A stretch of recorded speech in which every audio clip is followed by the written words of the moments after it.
What's up YouTube, this is your boy Sean Ballin White RB Dells coming at you guys again with another video. And as you guys know, on this channel we like to talk about the things that people don't like to talk about.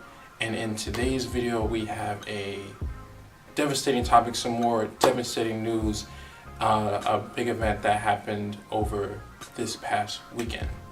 First of all, some things I want to say before I get into the topic. I wanted to say I wanted to acknowledge all the people who are in California right now. I've been hearing about all the wildfires that have been happening out there. I hope everyone who lives in California, hope you're staying safe. I hope you're in a safe place now and you're with your family. Just want to, put my feelings out there and to, just say that I'm with you and I'm fully supportive of you guys, staying safe out there in California. I also want to say that I know today I just heard that Stan Lee passed away today, or we got news that Stan Lee passed away at the age of 95. This is a big loss, a tragic loss, and he very great as a film person myself in school and all that. Very great film producer, produced a lot of great films, all the films that we know and love today in the Marvel universe. And like I said, it's a big loss for the film world and for the world in general. And I want to give my condolences to his family and to his friends as well.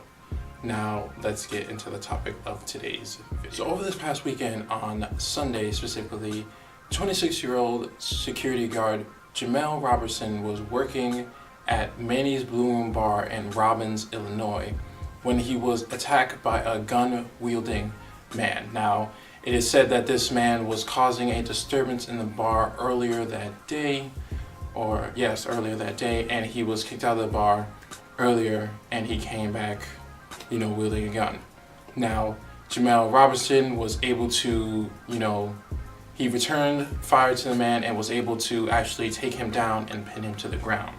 Now, later, an Illinois police officer arrived at the scene and mistook Roberson for the gun-wielding man, for the assailant, and murdered him on the spot, and instead of the actual assailant who Roberson had prevented from harming others. Now, this is just another example of police shooting first and asking questions later. And this is, like I said, this is a very tragic thing to hear about, and especially in the climate that we're experiencing today. There's been 100 mass shootings in this year alone, and we have a man here who was potentially preventing one from happening in this Illinois bar, and then we have this cop who shoots him, murders him because he mistook him as the actual assailant.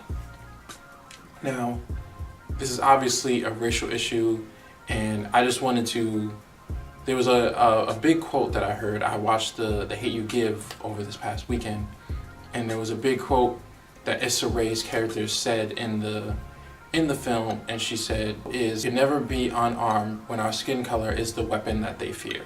That's how the quote went. So, like I said, that's essentially saying that our skin color is the weapon, maybe not the weapon itself, or not a weapon itself, because we have these instances where black men are being shot and they're not even carrying a weapon, or they're not even showing any type of movement in which they're going to harm the police officer or attack the police officer in any way. We have this man, Jemel Roberson, who's literally a security guard, who's literally preventing someone from hurting other people, literally doing the right thing for his job as a security guard, and he still pays the price for it, the biggest price of his life. And this just goes to show how racial issues, how police brutality and gun laws, things like that, how big and important those things are in our country right now. So currently, the State Public Police Integrity Task Force is running an investigation on the decision of the officer to shoot at Jemel Roberson. And the police officer, the police station that the officer came from, is saying little about the incident. and all they've said about the incident is that one of their officers was involved. And you know, like I said, this is a very tragic thing to hear, and we have this officer who's doing the right thing, saving the lives, potentially saving the lives of many people, and he loses his life for it. And that's what I wanted to talk about in this video. It's very tragic to hear about another black male who has lost his life. Essentially a security guard, essentially almost on the same level as the cop, and you know, because of his skin color, because of something he cannot control, his own skin color, he loses his life. It just goes to show that black men, even when legally carrying firearms or being in a position that allows their use, can still be the target of a police officer. I want to thank you guys for taking the time to watch this video. Comment down below what you guys think about this incident that happened over this past weekend, and I'll be sure to update you guys with more news as I find it out. And be sure to, you know, comment down below, like the video, so this message can reach more people and the channel can grow, so this news can reach more people. And subscribe to the channel to hear more about topics in the news like this, and to also give your comments on discussions and topics like this, your opinion on what you think happened. And I will see you guys in the next video. This is your boy Rashawn White, RB Dubs. I'm out of here. Peace. Astro. Yeah. Hey. She's in love with who I am.